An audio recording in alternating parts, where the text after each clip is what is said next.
Hey guys, I think it's taken me a few days or a week or whatever, what time it has been to say make the third podcast of the or like to make the third episode of Audio Man podcast. First of all, I want to welcome you guys back. Welcome back to the welcome to the third episode of the Audio Man podcast with your host, Audio Man, and just be me. Next episode, I may hopefully maybe bring in one or two other guests that I did before, and I will go through that.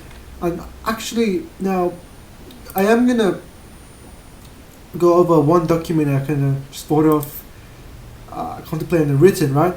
But I don't know where is it, and I'm gonna go reread that, like the one I wrote, right? Okay, so all these are all the notes I've written basically in the last 2 years, right? I can use this for my videos, and this is publicly available online. Like I publicly share it, so you can go read it for yourself. But I did write something on the kind of like Turkic peoples and Altaic theory, which is what I will share in this episode, which can make a good episode for the podcast. Maybe let's try to see where it is. Oh, there you go. On the Altaic theory, which is my sis on the Altaic theory, and Turkic shared Central Asian DNA body man. So when it comes to the Turks, I wanted to say, they're just like a linguistic group, because Turks, the Turkic people, they originated in what is today to be Central Asia, part of Mongolia, and say part of South and Siberia, right? And from a lot of the Chinese, the Arab, maybe the Persian sources, maybe I'm wrong about that. I actually said that the medieval Turks in that part of the world actually look very Mongolic, right? Or Mongoloid, sorry. Well, like now there's Turks left Central Asia under the Seljuks, and they went, into Iran, Caucasia, and also Anatolia. And there is some small group of Turkic peoples in Europe, around in Moldova. You obviously do your own research and correct me if I'm wrong, but that's what I basically used to do. But I don't think I'm wrong on most of these things. And but as you see how the Turks of Central Asia, and then they basically intermix with all of the native populations of the conquered or places they migrated to, is that even though they've over like a few generations up to now, they've taken most of their DNA, right? So, for example, Azerbaijanis arrived seeing Caucasian in Iran, right? So they are basically genetically they are Iranian, but linguistically they are Turkic, right? But I say that, as even if the people in Turkey, like the Anatolian Turks, 80% of the DNA is just Anatolian, native Anatolian DNA. But linguistically they're Turkic, because the Turks want their language there. But also it's just that all of these groups, Azerbaijani, Anatolian Turks, every single Turkic group, despite having mainly the DNA of the people that they conquered and migrated or assimilated into after they conquered them in the lands, is that they still, all of them still share, say, 10 to 15% of the native Central Asian DNA from the original homeland, right? In Central Asia, And this is what I wrote over here. So I'll go read over this, and you can go and discuss that. So this is what I wrote. I think 20 minutes, whatever time it was, in regards to the Turkic groups and Altaic peoples. And of course, I advise you to look up everything I say. Do research on everything I say. I tell you I'm not wrong on most things, as far I can tell. Okay, so on the Altaic theory and Turkic shared Central Asian DNA. Though today scholars consider the Altaic theory to not really be proven or true, I don't think it's simply the Mongols and Turkic people living in Central Asia that simply lived in the same, environment as each other or influenced each other. Could be when intermarried. I think there is an extremely high chance that the Turco-Mongol groups are interconnected and related both linguistically and ethnically, not just culturally due to influencing each other and living in the same environments or close environments, as well as cross contacts and intermarriage. Same could be said for the Tungusics, the Tungusic cousins of Manchurians, Manchurian people, Manchurians in the Manchu region who aren't just linguistically, but also in many ways culturally and religiously similar in part to the Mongols, the cousins, and even Turks. but Central Asian Turks, with the native religion they had before they made polytheism. But ethnically too, Koreans are told to be descended from Mongols, Manchurians, and other Siberian nation groups. I should stop myself. They migrated down into the Korean peninsula and intermixed to make Koreans. The first Korean kingdom was in Manchuria 5,000 years ago, of course, and Koreans being descended from Mongols and Manchurians in part will connect them ethnically, linguistically, culturally, and in some smaller senses religiously. Really depends.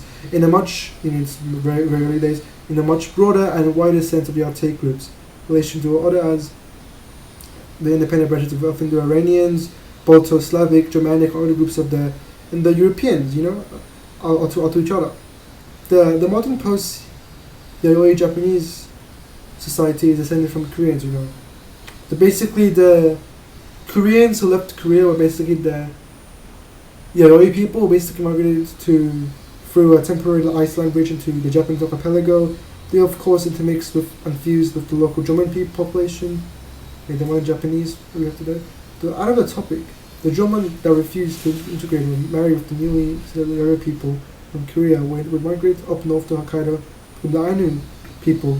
Today, of whom some do live in Russia, natively, yes, basically in Sakhalin and the Siberian regions next to Japan. And since Japanese are descended in part today from the Yayoi peoples that came from Korea, so let me just fix it actually. I took it right first. Came from Yayoi peoples that came from Korea, who are in part descended from Mongols and Manchurians. This also connects them and makes them the group in relation to the other independent subgroups of the Altaic group, which are Mongolic, Turkic, Linguistic, Manchurians, Japonic is in Japan, and Korean.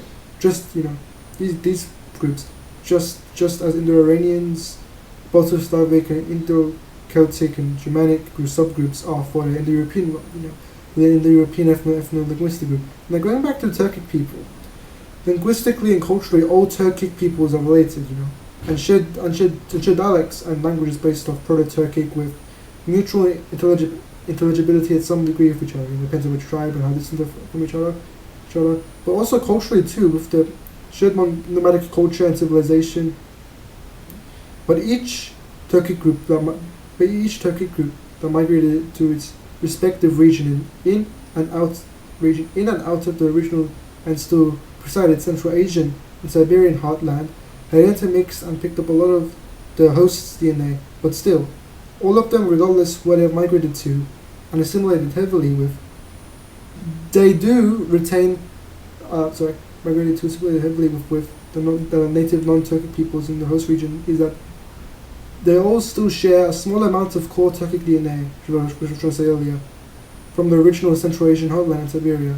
I believe that they'll take theory not to be unproven, but to most likely be true, other than these subgroups just influencing or living in the same environment and interacting with each other, like the Turkic peoples and Mongolic peoples did in Central Asia, around what is Mongolia today.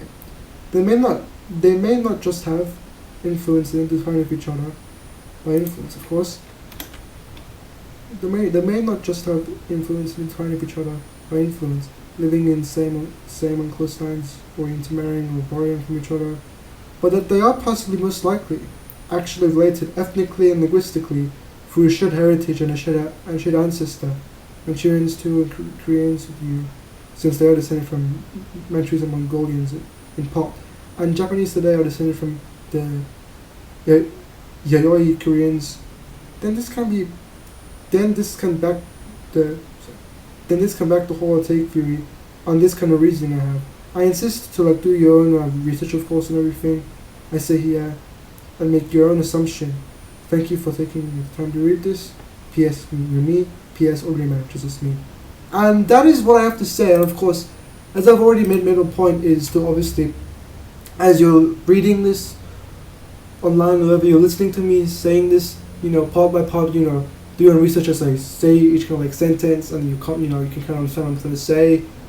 Of course, I can absolutely cite direct searches here, but obviously, they will already come up with what I'm trying to say here. So, do your own research with what I'm trying to say here, part by part, and you would see that I am not really wrong in that sense. I'm not really wrong in any way.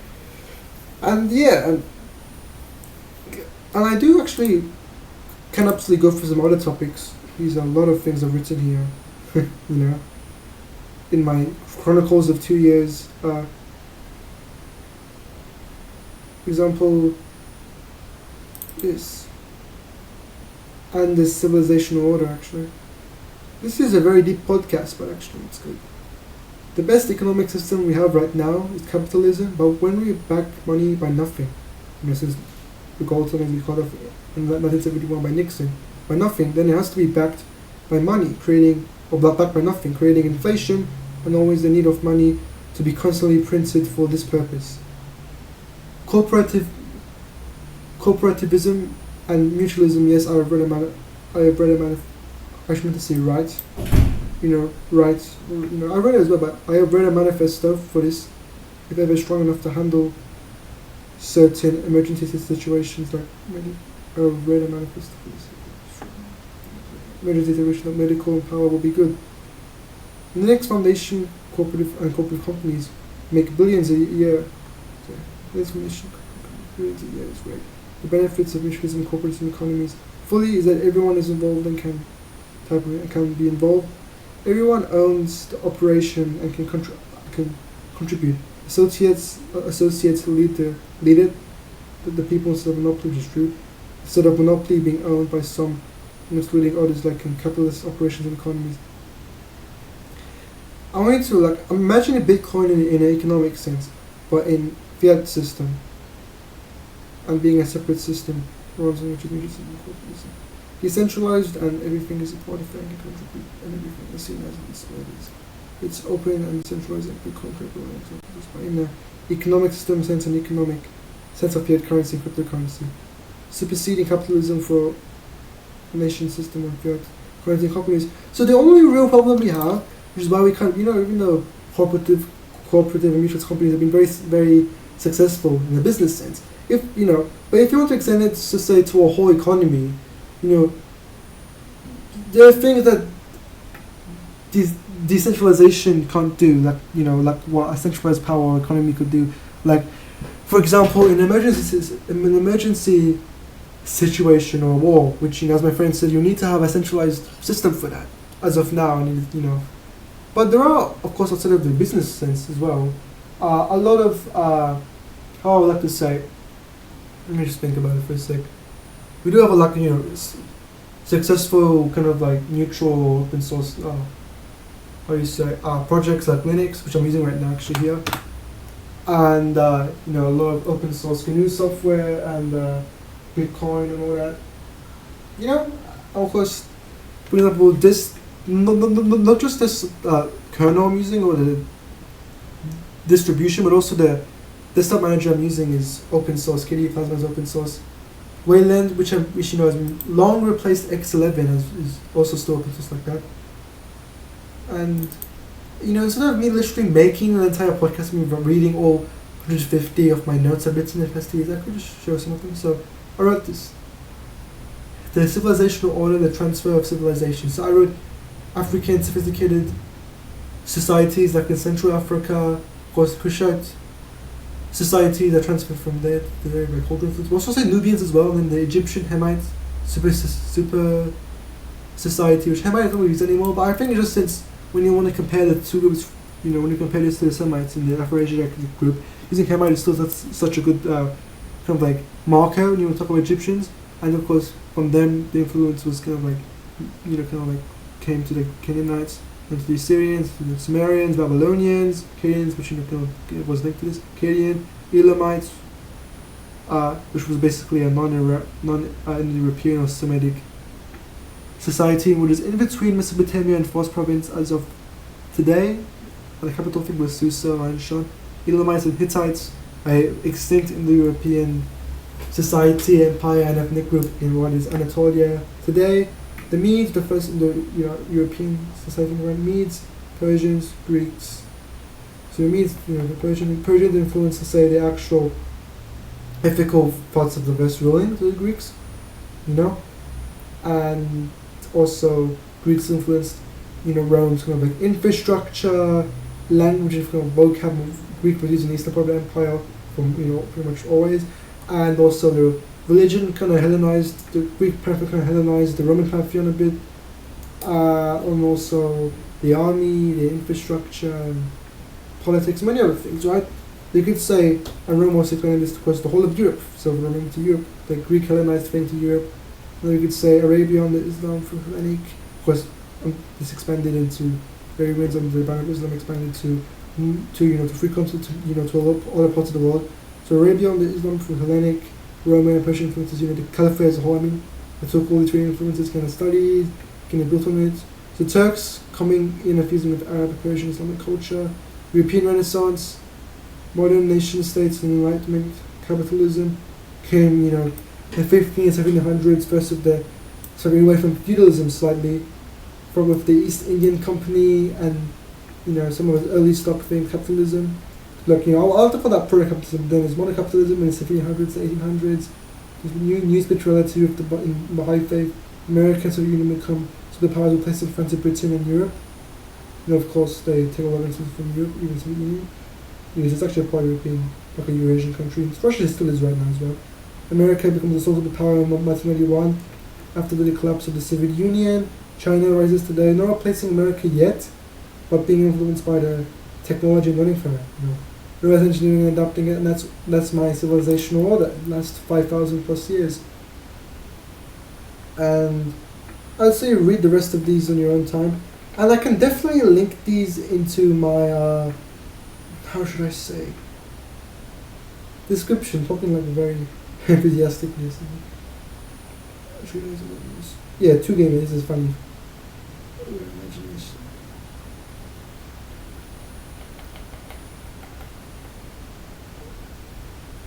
Is that it? Damn, okay. So, I do want to go on a third topic.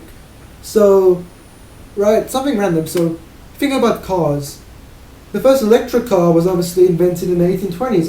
And this I will directly not ask you to go research it when it comes to some big thing, a document I was reading and that, analyzing, talking about. But the first electric car was invented in... So the first electric cars that I thought was invented in the 1820s, but it says here 1830s. The first electric cars appeared in the 1830s with Robert Anderson of Scotland. Scotland building the first crude electric carriage between 1832 and 1839. By the 1880s, more practical and experimental electric cars were developed, such as the 1888 Flocken Electrowagen. Wagen, I think, is the W in Germany. Flocken Electrowagen in Germany, considered by some to be the first real electric car. So, I think, I wasn't say 1820s, but actually, correction. So, in the 1830s, in between the 1820s and 1830s, the electric cars were first being developed. But I think it was around, obviously I'm not wrong about this one, and I think it was in 1886 that there was this German guy called Karl Benz, who I think was a chemist, he's not one, was a very good for him, who basically invented the first petrol car. And that guy would later, with a guy called, I think his daughter was called Mercedes, basically together they co-founded Mercedes-Benz. So you can thank the kind of like the co-founder of Mercedes-Benz for inventing the car. Who's of course German or Deutsch, and that's what I'm going to say. And I will be reading over 2 sources here with you guys, this and that. History of the electric vehicle. History of plug-in hybrid electric vehicle. So, let's go over this. Crude electric carriages were invented in the late 1820s and 1830s. Practical commercially available electric vehicles appeared during the 1890s. An electric vehicle held the vehicular land speed record until around 1900. So, it was something superseded by petrol cars in speed. In the early 20th century, the high cost, low top speed and short range of battery electric vehicles compared to the internal combustion vehicles, the high cost, low top speed and short range of battery electric vehicles compared to internal combustion engine vehicles led to a worldwide decline in their use as a private motor vehicles. Electric vehicles have continued to be used for loading and freight equipment. and for public transport, especially rail vehicles. And then the opposite happened 100 years later, of course, in the 90s of the first hybrid by Toyota. We do kind of like remember in 1997 that Toyota released the world's first hybrid called the Toyota Prius. And hybrids, of course, are part electric and part engine. So basically, you can switch between the two, drive modes, and they can kind of interact with each other and everything. Part engine, part electric, electric power. An electric car, like an engine, basically uses a battery, a motor controller for using controlling the motor, and of course a motor connected to those other two that is attached to a wheel, and of course the steering wheel and the how would you want to say the actual pedal, of course, is going to switch or interface with the electric motor controller, which is connected to the battery and everything, connected to the motors, connected to the wheels. And electric cars essentially don't really have gears anymore. And it really only has, how to say, in a way, if you want to say it like that, or if I'm talking about one gear necessarily, but they don't really use gears or stick shifts. Like I say, a pure electric car, not a hybrid, right? So as an engine, right? But like a pure electric car doesn't have any of those things. Unless it's like a very niche electric car, people want to do it for fun, they could maybe add some fancy gears. It's not really needed. So let's say you want to go in your Tesla, right? Instead of having a gear shift, you do actually have something in the pedal. You actually got this thing where you can switch to driving mode, but it's not physically shifting gears.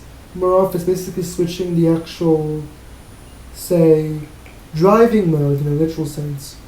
Because electric cars are basically a battery through electric motor controller. Basically, a battery literally just turning on a wheel motor for that basically drives for you basically. In most literal sense, like a electric car. So basically, because of that, you have a battery that's directly turning a motor. It's called direct transmission. There is no actual transmission or gears.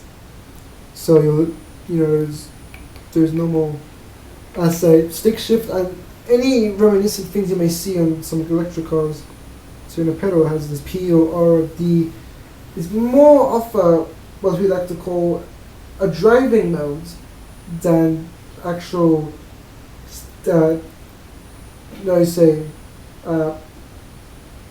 actual transmission modes, or I say a change of a gear,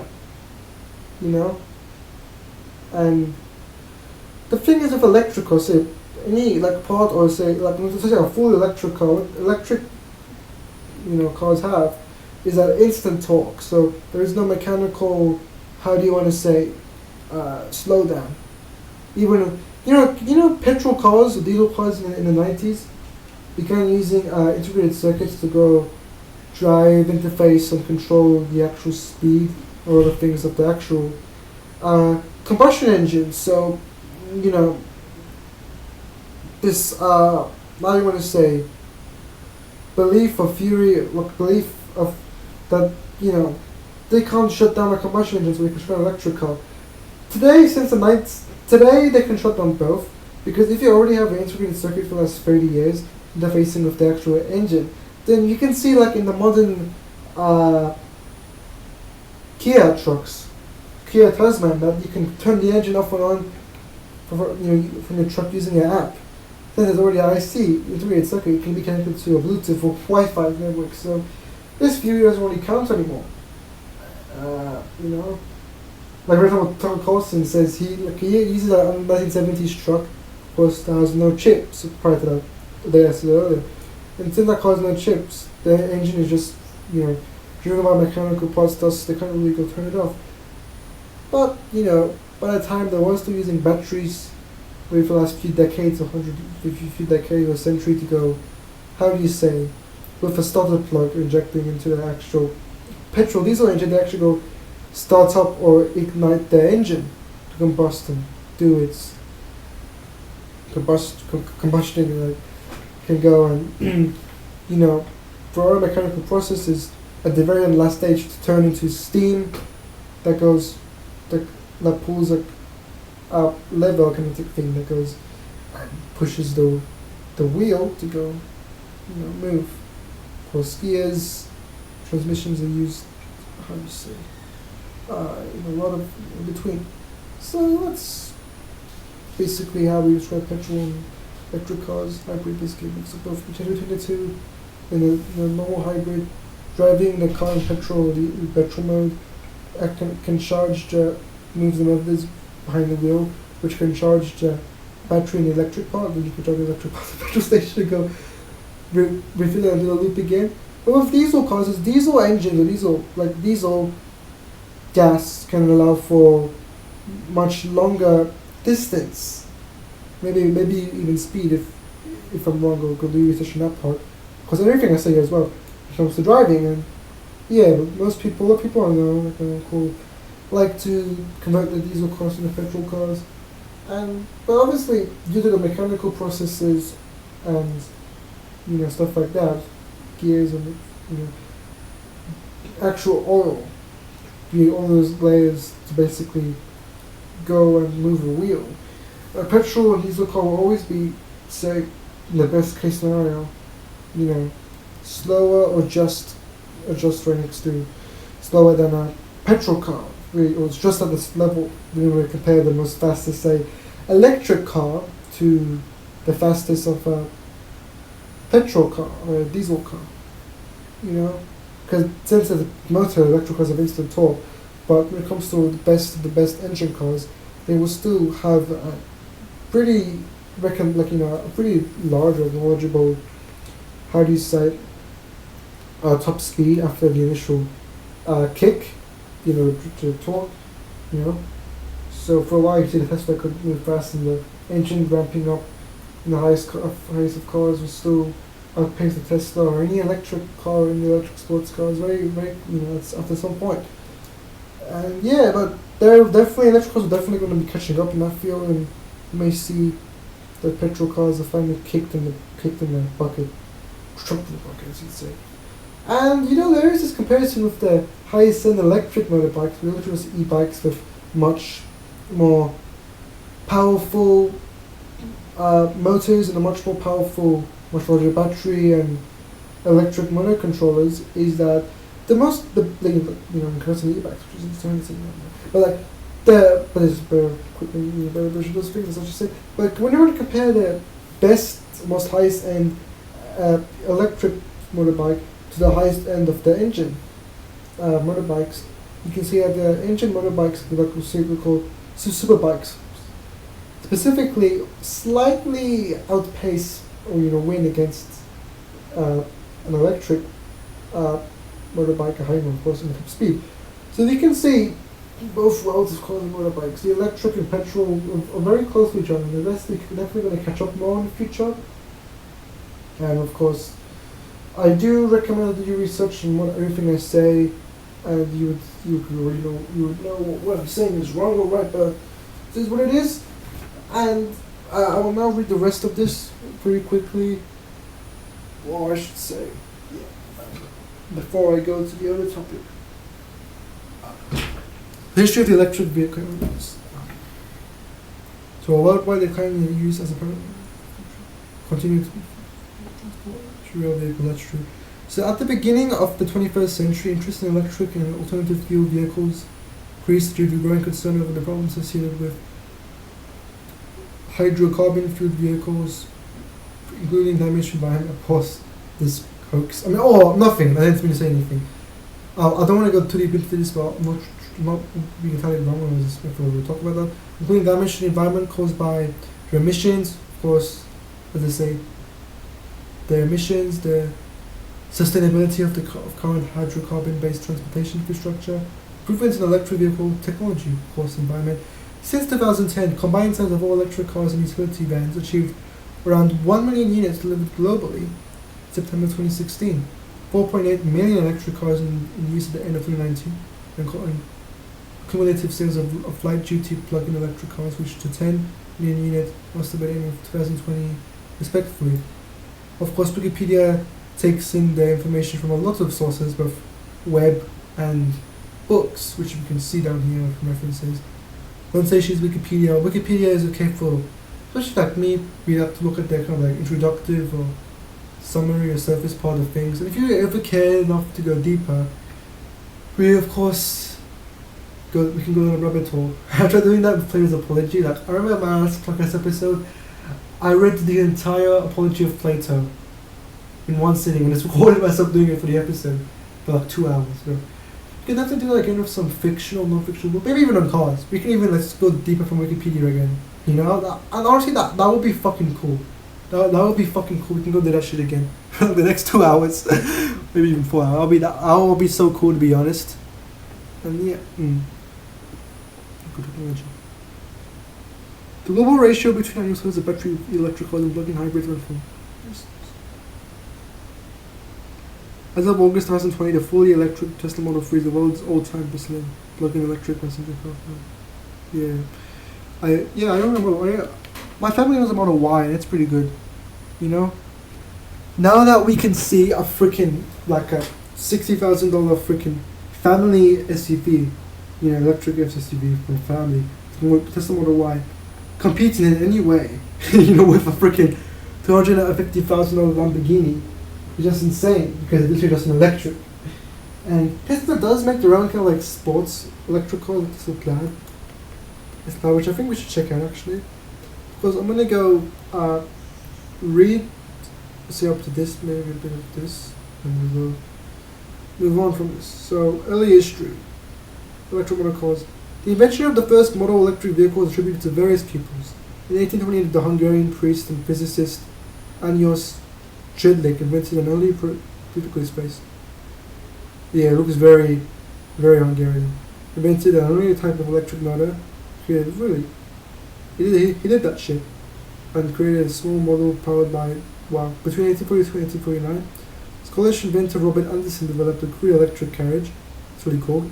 In 1845. Professor Sibrandus Schweitzinger of Groningen, Netherlands, and his assistant Christopher Becker from Germany created a small-scale electric car powered by non-rechargeable primary cells. You're not gonna recharge this shit, bro? You gonna let you go out and replace the battery every time, bro? This is hilarious. See, back in this time, batteries you couldn't really go and recharge them, and you know, maybe I don't know. I mean, in a way, you had to be. I mean, Michael Faraday was still experimenting with the, say, electric motors, the early ones, and batteries being invented in this century a few decades earlier were more of basically being made at one go, because as today's use chemical being made at one go and it will have electricity. You have to make it again. That's what I assumed, since you didn't have much reliable or really accessible existence charging power outside of these very crude stuff. And electric locomotives. In 1834, Vermont blacksmith Thomas Davenport built a similar contraption which operated on a short, circular electrified track. The first electric locomotive was built in 1847 in Scotland by chemist Robert Davidson of Aberdeen.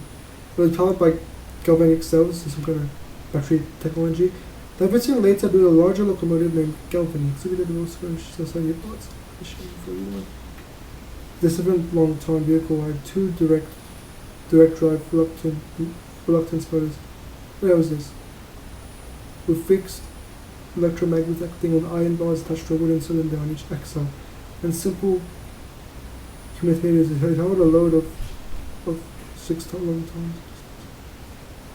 Existed on an Edinburgh and Glasgow railway number following year of a low power, which prevented its limited power from batteries.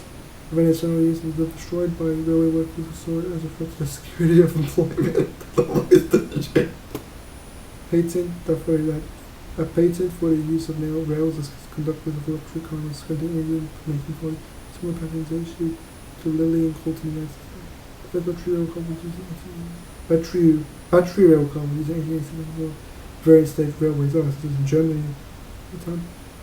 And actually, what I'd like to say is, I think maybe at this time, maybe for a while afterwards, is that electric cars use very weak batteries, so the range wouldn't really be that much, the speed, life of the thing wouldn't really be that much compared to how it is now. Major improvement in battery technology, also the fact that also rechargeable batteries as well. Let's say battery in general. We've been seeing Tesla, BYD. for example, in audio car manufacturers the last 10, 20 years. It's very cool. It's very impressive now, as I like to say myself.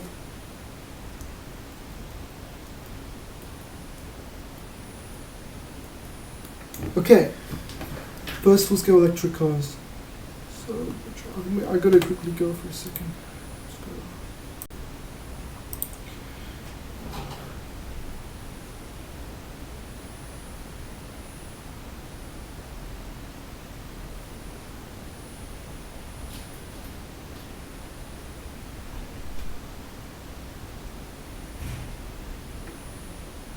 You just fast to make a positive news reader.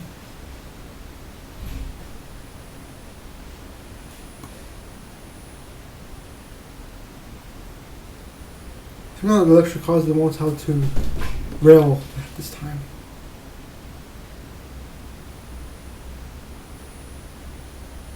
Right, it's time to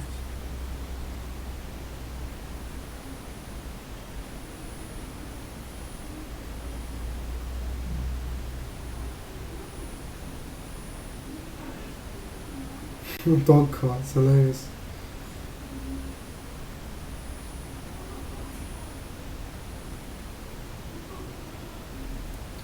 Electric dog carts. This was definitely a really cool car. 96.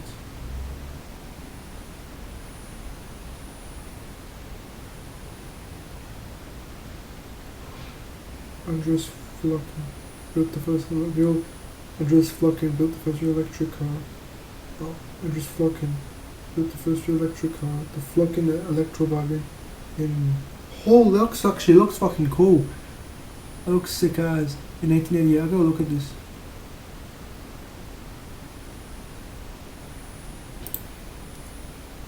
These look like just like the first petrol car invented by Carl Benz, just with electric stuff instead. This dog, this dog is getting angry. This dog just looking. That looks fucking cool. Gotta be rad. That looks fucking insane.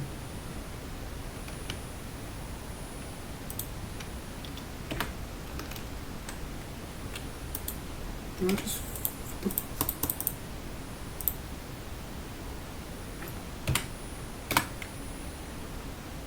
Wow.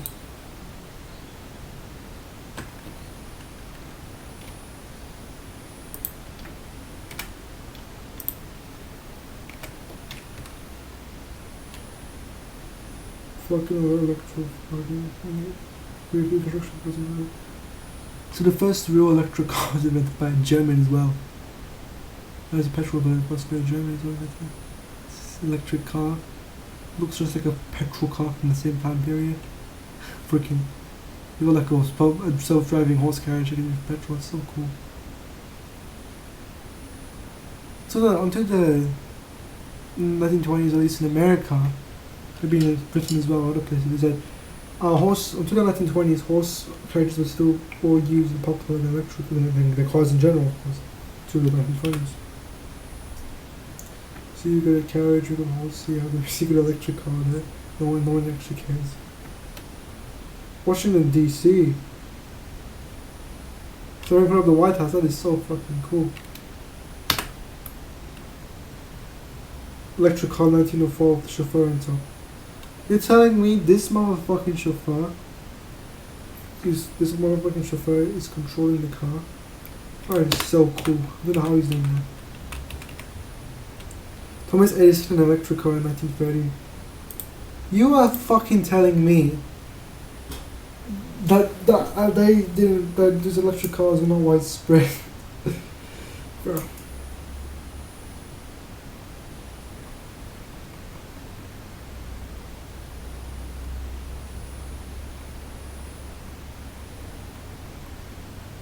Wait, you know what? Yo, you can see there's no engine in there. God, this feels really, really wrong now looking at how much all companies have made us ignore such a beautiful, that's very much 1930s.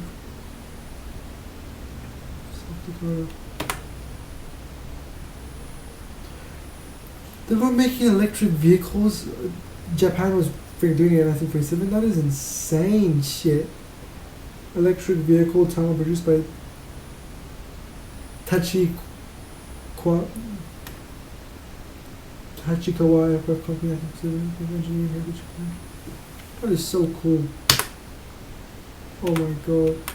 East German electric vans of the Deutsche Bahn 53. They were experimenting with this? Oh my god. Electropark, George Park. This shit is insane.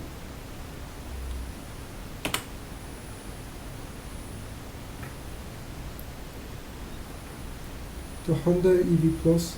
The Honda EV Plus one of the cars. Honda EV Plus, one of the cars introduced as a result of the car ZEV mandate, ZEV mandate. Three lunar roving vehicles are currently parked on the moon. They're still parked on the moon? Holy shit, I didn't know that. Bro, what did Apollo 11 do? What the fuck? You're gonna keep your freaking rovers left on the moon? Go, I gotta look at this up.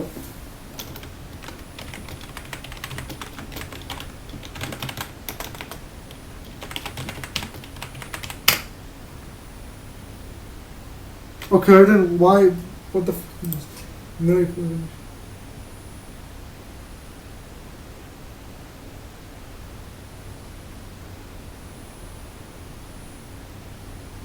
Like the lunar modules, station search. No idea.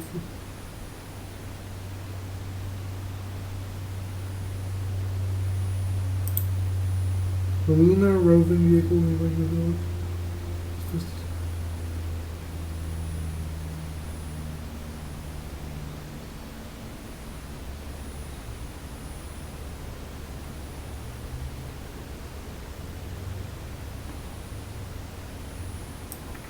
what the after being unpacked, each was driven at an average of 80 kilometers. That's enough for me. Without major incident. These three LRVs remain on the moon. You're telling me this shit is remaining on the moon?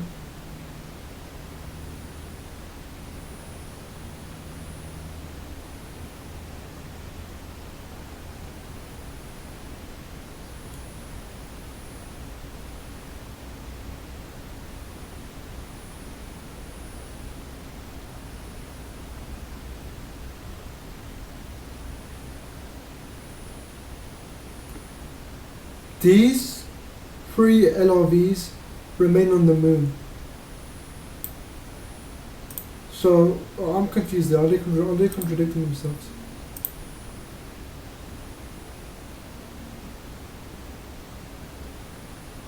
The world's first police car was an electric wagon for the outcome.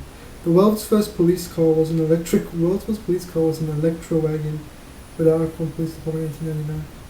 This shit is insane, bro.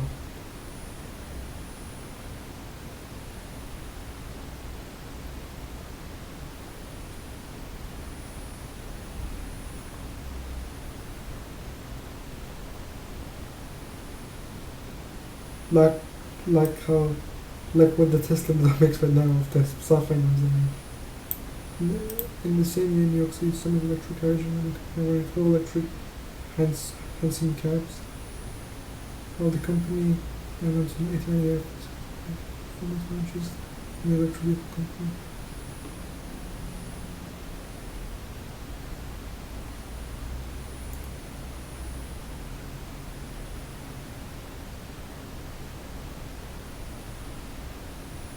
Because of octave governments and cars were also preferred because they require manual working stuff.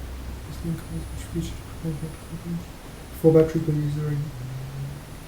It's a spark plug. The whole time I forgot to call this ignition thing spark plugs. Spark plugs, bro. I'm such dumb. I'm so dumb. Electric cars.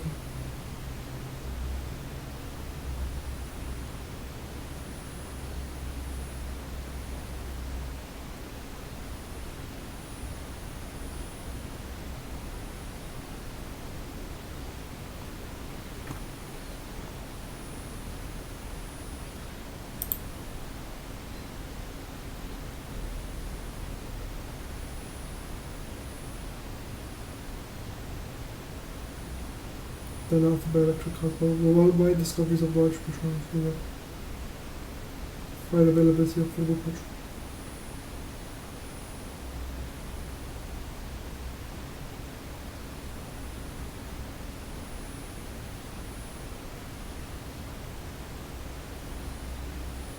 Bravo.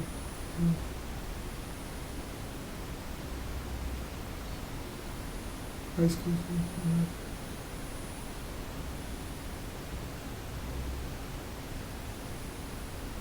Oh, so Spark story 1912. Coming to the American Heights. In the first one. Electric wings.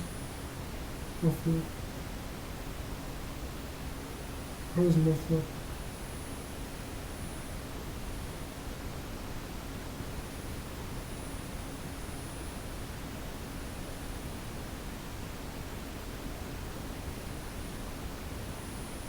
Henry Ford.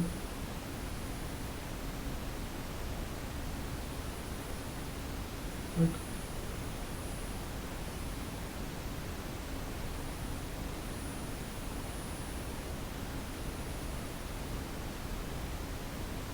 He died in 1912.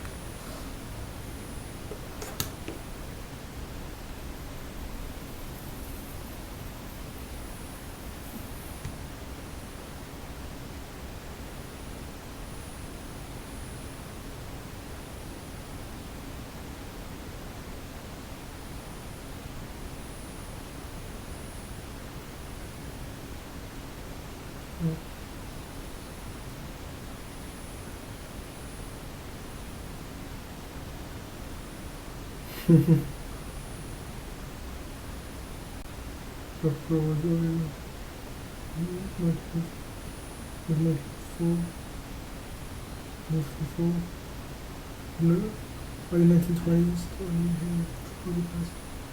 the electric automobile industry effectively disappeared. This is the dark ages of electric vehicle. Effectively disappeared. Years passed over a major revival in the electric cars. Few South European countries fighting World War II. Immensely of electric cars such as British floods, French Brigade aviation car. Overall, while ice development progressed at a brisk pace, electric vehicle technology stagnated in the late 1950s. Henry Coachworks and the National Union Electric Company, makers of Excite batteries, formed the joint venture to produce a new electric car, the Henny kilowatt, based on a French Renault Dauphine. Altaic car was produced in 36 volt and 72 volt configuration. 70 volt models had a top speed approaching 96 kilometers an hour, would travel for nearly an hour on a single charge. Despite kilowatts improving performance with respect to electric cars, it was about double the cost of regular gasoline powered Dauphine in production in the 1960s.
The fuck? I've never seen this card before. This is actually cool.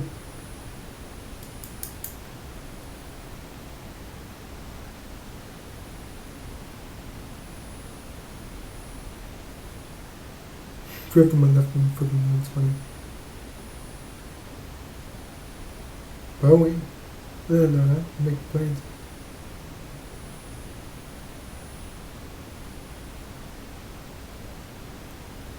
Control electricity.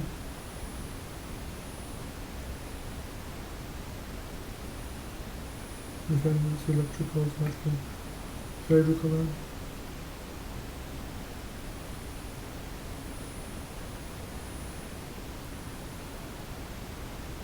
What the? Didn't they make computers, bro? They're making a bike, like some kind of electric bike.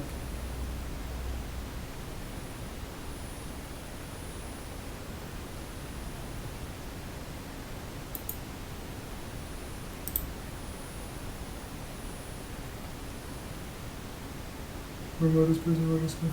Remote is prison, Roger Smith. Remote is prison, Roger Smith. Crossbow.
Oh, this experimental conversion thing.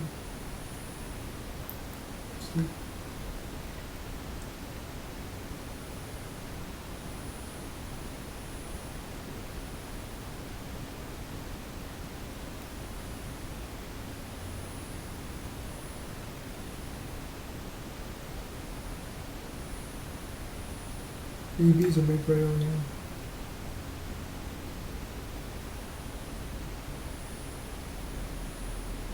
They're very early to use rock now.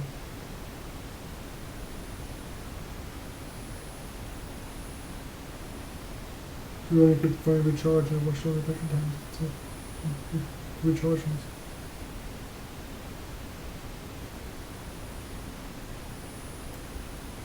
This thing costs money.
That shit is a lot to read, especially when the sun is in it.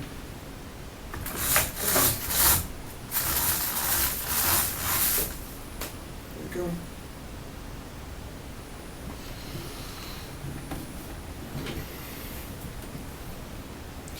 2000s, modern highway capable electric cars. There you go. California Electric car maker Tesla Motors began development in 2004 in a Tesla Roadster, which was first delivered to customers in 2008. Roadster was the first production all-electric car traveled more than 320 kilometers, 900 miles per charge. Since 2008, Tesla sold approximately 2,450 Roadsters in over 30 countries. Through December 1st, Tesla sold their Roadster in early 2012 when its supply of low Tesla lease gliders ran out. Its contract was cost 2,500 gliders provided in 2011. The store subject to technology to Roadster in the US on the Walgate market in August 2011 and in 2012 Tesla Roadster was sold in limited numbers only in Europe, Asia and Australia. In Australia? Very interesting. Mitsubishi IME-EV was launched in Japan for customers in July 2009 and for individual customers in April 2010. Followed by sales to the public in Hong Kong and Australia in July 2010 via leasing. The IME-EV was launched in Europe in December 2010.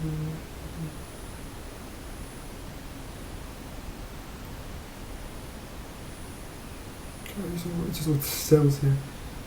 Senior leaders at several large automakers, including Nissan and General Motors, stated that the Roadster was a catalyst which demonstrated that there is pent-up consumer demand for more efficient vehicles.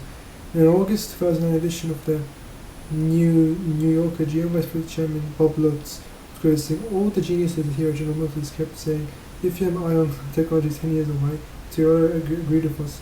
And boom, along comes Tesla. So I said, how come some tiny little California startup run by guys who know nothing about the car business can do this, and we can? That was the crowbar that helped break up the logjam. Insane shit.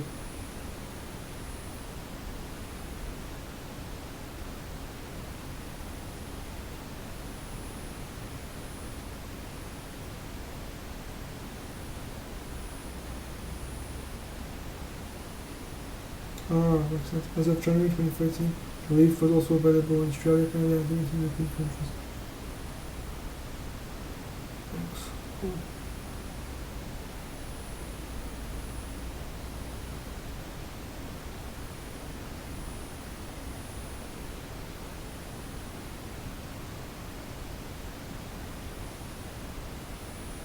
Talking about electric cars, electric as well. Yeah, 17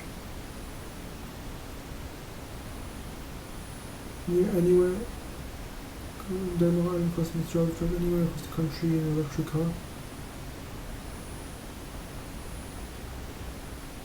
And hold the side to put a hole in the side to put a hole in the wash.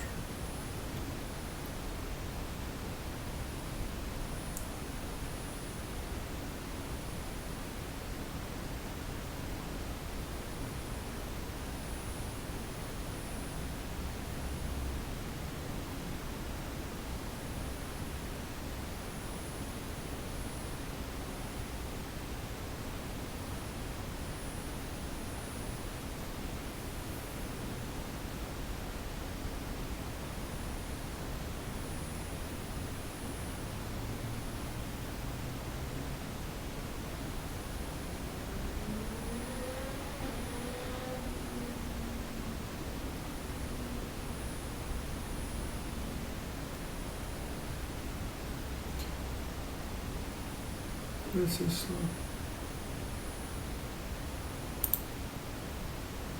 That looks sick. That looks very sick as well.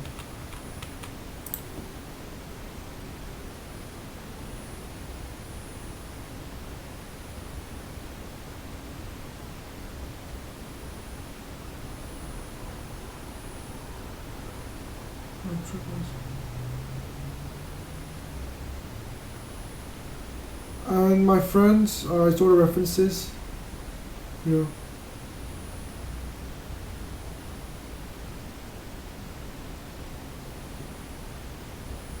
Someone else, I'm gonna go investigate this. Yeah, some blog, bro. Wikipedia gets his shit off blog posts as well. This is very, very trustworthy. I'm definitely not lying to myself. Yeah, I'm just joking. Shahan Zachary. This is just some fucking forum. some other forum. These are mainly forums. Not really books, maybe this is a PDF. Mainly something. Oh yes, I'm going to tell you all this stuff here. Some links. No, that's cool. And this, now, what was I thinking again? So now we are going to, of course, go through one more topic of quite particular interest. So, you know, the linguistic groups. I always type so fast. Linguistic groups. So, you know, Indo-European, you know, Afro-Asiatic, Austronesian, Tibetan American. That's part of that. Slavic, Altaic, Austro-Asiatic, Baltic. Williams, I think is its own group. Iranian, which is a part of this. Sorry. People say how the Albanians are descendants of Illyrians, but there isn't any proof of that. So, what I can tell you, outside of course, you know, Austronesia, is that there are 5 parent language groups that, of course, linguists proposed that are descended from proto-human, which is a theory we don't really know fully what it was. So, of course, we have the Indo-Europeans. They originated. The reason why we call them Europeans is because this language, or say, it's a larger, say, ethnic heritage group originated in the Crimean steppes, which is in Europe, right?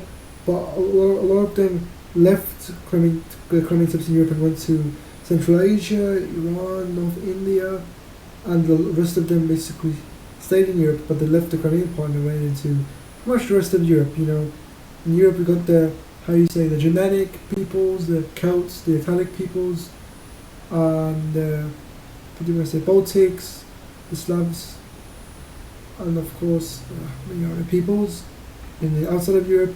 We got the Iranians, Indo-Iranians, Indo-Aryans, possibly the Indo-Iranians, Indo-Aryans, and yeah, it's pretty much it. Of course, you know, people may think come from proto-humans. It is only a really, which people say it's only a few right now, but it's the Altaic language from basically Mongols, Mongolic, Turkic groups, Japonic and Korean groups, and then Linguistic, which is the Manchurians. And then this theory is not really fully proven. I went over earlier. Is that people think it's just really not really proven anymore? Because I'm only on the beginning of the podcast. But yeah, I may say that all these groups, 4 groups of 5 groups I mentioned to you, like, you know, they're all descended from the, you know, Pro-Altaic language, or this good order to say. What's also called the Sino-Tibetan. It's basically Sino means Chinese, the Chinese and Tibetan group. You got the Tibetan languages, Chinese languages, which, you know, technically will be, say, descendants from the one Sino-Tibetan language, which Tibetans and Chinese diverge from. Of course, we also got the Afro-Asiatic language family, which contains the Semitic language group that contains Arabic, Hebrew, Aramaic, Nabatean, and many other things. And also, we got the Hamitic group, which includes previously mass spoken, Egyptian language, or Egyptian dialects. The last form of the Egyptian language is Coptic, because we have Baharic. We have some other dialects of Egyptian, or we call Coptic, you know, different regions of Egypt, pre-Islamic Egypt. And Hamite is really like a term that's not really used for Egyptians anymore, but I like to use it as a marker to say that you know, because Egyptians now and Arab regions are linguistically and culturally, but do your research on this before I say this, of course, I'm not wrong about it, but like, genetically, Egyptians are still Egyptian, basically. They don't have much, I like to say, much Arab DNA in them, because there's a very small amount of them. And so I like this Hamite is kind of like a demarker for, you know, Egyptians are not Semites when it comes to the heritage of the genetics, you know, previous language groups, right? They're not Semite, they're more, we used to call, but I always call the group Egyptian when it comes to the Afro-Asiatic groups, I want to say Semitic and other groups. But the other, but now we used to call the Egyptian group in the Afroasiatic family. We used to call it Hamites. So the related to Semites, the brother Afroasiatic group. People in Ethiopia, Amharic, actually speak a kind of like Semitic language, because you can say it could be influenced from the Levant, wherever it comes from. Well, anyways, there's also the kind of like, there's, it's not Afroasiatic also contains things as well, just from Asia also. And Egypt was in Africa. I mean, Egypt is a part of Africa. I mean, other African groups in the Afro-Asiatic language family, such as, let me go look them up and show you. So, of course, there's also Austronesian and Dravidian parent language families and everything. But, it's fine. But also, let's go look.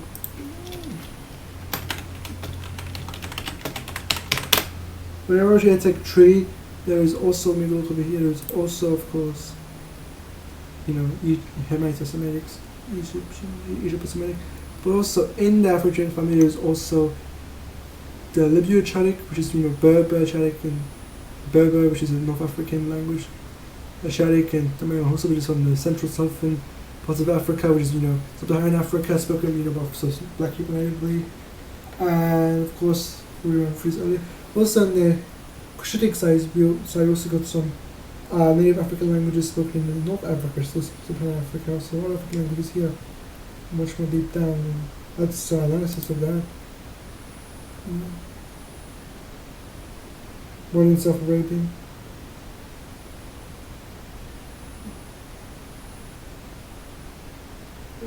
Many quotes have been Ethiopian. This is Egyptian African, this is we're both North African, but this is the Sub-Saharan African, like Southern Central, Chadic, Cushitic, Matic, which we talked about earlier.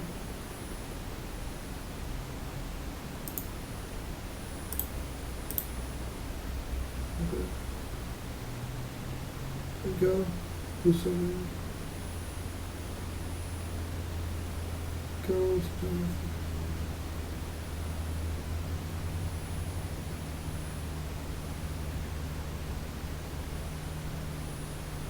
Both like humor, Egyptian, Coptic, and Egypt. And this is mostly accurate stuff to say, and that's the episode. Of course, do your own research on everything I say that I've done before.